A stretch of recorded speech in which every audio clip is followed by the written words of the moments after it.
Yunnan ಮಿಸ್ರರು submit ಗೇ ಜಹಾಂ ಸೆ, ಎಲ್ಲವೂ ಉಳ್ಕೊಂಡಿರೋದು ನಮ್ಮದು. 30 ವರ್ಷದಲ್ಲಿ ಪರ್ಷಿಯಾ ಸೋತು ಸುಮ್ಮನಾಗಿ ಕನ್ವರ್ಟ್ ಆಗಿಬಿಡ್ತು.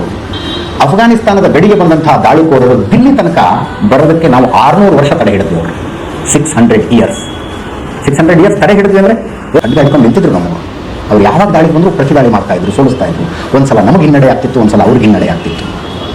ಅಫ್ಘಾನಿಸ್ತಾನದ ಬಾರ್ಡರ್ನಿಂದ ದಿಲ್ಲಿಗೆ ಬರೋದಕ್ಕೆ 600 ವರ್ಷ ನಮ್ಮವ್ರು ಬಿಡಲಿಲ್ಲ.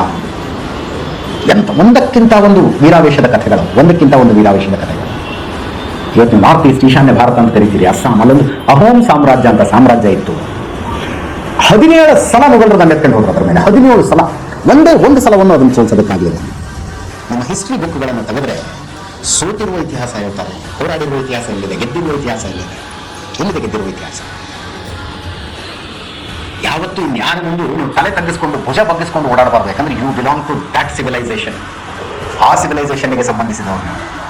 ಯಾವಾಗ ದೇಶಗಳ 10 ವರ್ಷ, 20 ವರ್ಷ, 30 ವರ್ಷದಲ್ಲಿ ಹೋರಾಡೋದಕ್ಕಾಗದೆ ಬಿದ್ದು ಮಣ್ಣು ಪಾಲಾಗಿ ಕನ್ವರ್ಟ್ ಆಗಿ ನೀವು ಯಾವ ದೇವ್ರ ಪೂಜೆ ಮಾಡುವಂತೀರೋ ಆ ದೇವ್ರ ಪೂಜೆ ಮಾಡ್ತೀವಿ, ನೀವು ಯಾವ ಹಬ್ಬ ಮಾಡ್ತೀರೋ ಅಂತೀರೋ ಆ ಹಬ್ಬ ಮಾಡ್ತೀವಿ, ನಮ್ಮ ಧರ್ಮ ಗ್ರಂಥಗಳನ್ನು ಸುಟ್ಟು ಹಾಕೊಂಡ್ರೆ ಅದಕ್ಕೂ ನಾವು ತಯಾರುವಂಥ ದೇಶಗಳ 20-30 ವರ್ಷದಲ್ಲಿ ಮಣ್ಣು ಪಾಲಾಗಿರುವಾಗ ಇನ್ನೂ ತನಕ we belong to that civilization ಅಂತ ಹೇಳ್ಕೊಳ್ಳೋರು ನಾವು ಮಾತ್ರ.